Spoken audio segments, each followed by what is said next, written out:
वसा जनसेवेचा। बुलढाणा येथील अनिता रवींद्र देशमुख यांची कथा म्हणजे जिद्द, चिकाटी आणि योग्य वेळी मिळालेल्या शासकीय मदतीमुळे घडलेले यशस्वी परिवर्तन होय। एक सामान्य गृहिणी असलेल्या अनिताताईंनी स्वतःचा व्यवसाय उभारण्याचे स्वप्न पाहिले आणि ते प्रत्यक्षात साकार केले।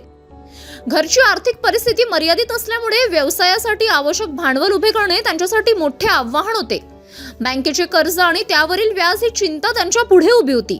मात्र अशा परिस्थितीत त्यांना अण्णासाहेब पाटील आर्थिक मागास विकास महामंडळ या योजनेची माहिती मिळाली आणि त्यांच्या आयुष्यात सकारात्मक वळण आले। या योजनेअंतर्गत वैयक्तिक कर्ज व्याज परतावा या सुविधेमुळे त्यांनी धाडसाने पुढाकार घेतला।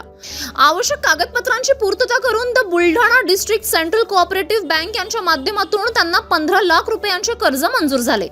या भांडवलाच्या सहाय्याने अनिताताईंनी मॅचवेल लेडीज शॉपी हे दुकान सुरू केले। साड्या, ड्रेस मटेरियल आणि महिलांसाठी आवश्यक फॅशनेबल वस्तू विक्रीसाठी उपलब्ध करून देत त्यांनी व्यवसायाची सुरुवात केली।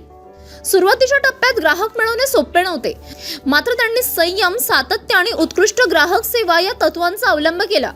दर्जेदार वस्तू, वाजवी दर आणि नम्र संवाद यामुळे ग्राहकांचा विश्वास जिंकण्यात त्या यशस्वी झाल्या। हळूहळू माउथ पब्लिसिटीमुळे दुकानाची ओळख वाढत गेली आणि मॅचवेल लेडीज शॉपी हा एक विश्वासार्ह ब्रँड बनला। आज त्या या व्यवसायातून चांगले उत्पन्न मिळवत असून आपल्या कुटुंबाचा आर्थिक आधार बनले आहेत। आपल्या यशाबद्दल अनिता देशमुख म्हणतात, या योजनेच्या मदतीशिवाय माझे स्वप्न पूर्ण झाले नसते। आज मी आत्मनिर्भर बनले आहे याचा मला अभिमान आहे। आगामी काळात व्यवसायाचा विस्तार करून इतर महिलांना रोजगाराच्या संधी उपलब्ध करून देणे हे त्यांचे पुढील ध्येय असल्याचे अनिता देशमुख यांनी सांगितले। City news.